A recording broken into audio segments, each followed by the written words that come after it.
शिक्षा पद्धति स्वतंत्र भारत में हमारी अपनी नहीं है। रक्षा की प्रणाली स्वतंत्र भारत में भी हमारी अपनी नहीं है। कृषि गौरक्ष वाणिज्य के प्रकल्प भी स्वतंत्र भारत में हमारे अपने नहीं हैं। सेवा और उद्योग के प्रकल्प भी हमारे अपने नहीं हैं। संविधान की आधारशिला और न्यायालय की आधारशिला भी हमारी अपनी नहीं है। तो बबूल का पेड़ बो करके जैसे आम, अमरूद, अंगूर का फल नहीं प्राप्त किया जा सकता, वैसे ही स्वतंत्र भारत की संरचना जिस ढंग से की गई है उस ढंग से वेदादि शास्त्र सम्मत ज्ञान विज्ञान को उद्भाषित नहीं किया जा सकता।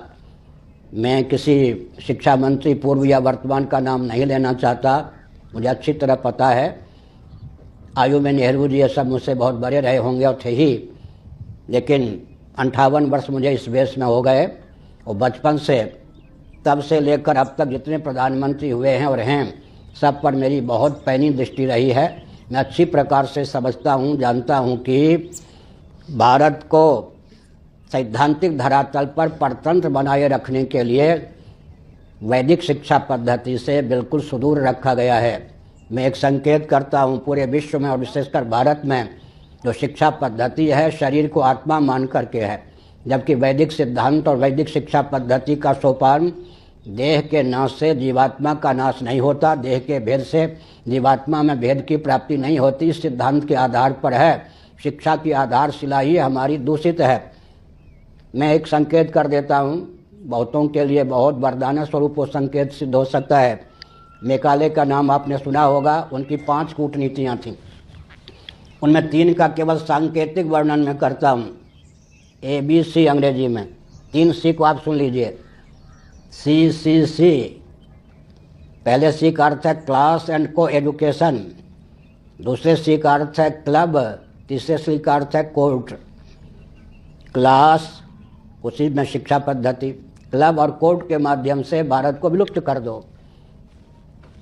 यह तो मेकाले की चलाई हुई कूटनीति है। इस कूटनीति को परखने की क्षमता आज तक के शिक्षा मंत्रियों में, प्रधानमंत्रियों में आई नहीं, तो देश कैसे सुरक्षित रह सकता है। मैं एक उदाहरण देता हूँ। पूरी पीठ के माननीय 143 में जगतगुरु शंकराचार्य महाभाग श्री भारती कृष्ण जी ने विश्व को वैदिक मैथमेटिक्स दिया। अंग्रेजी में ग्रंथ है, लेकिन उसके जो सूत्र हैं 16, 13, 3 सब मिलाकर 32, वो संस्कृत में छोटे छोटे वाक्य हैं। उन महान भाव के जो गणितज्ञ अंग्रेज शिष्य और प्रशिष्ट हुए, उन्होंने ही विश्व को कंप्यूटर दिया। कंप्यूटर जो आज विश्व को प्राप्त है वो पूरी पीठ के माननीय 143 में जगतगुरु शंकराचार्य महाभाग ने वैदिक मैथमेटिक्स की रचना की, उसी की देन है। एकाधिकेन पूर्वेण एकन्यूनेन पूर्वेण शिष्यते शिष्य संज्ञः। इन सूत्रों के आधार पर ही उनके अंग्रेज शिष्य और प्रशिष्यों ने कंप्यूटर को उद्भाषित किया। भारत के अतिरिक्त अन्य देशों में अंतरिक्ष यानी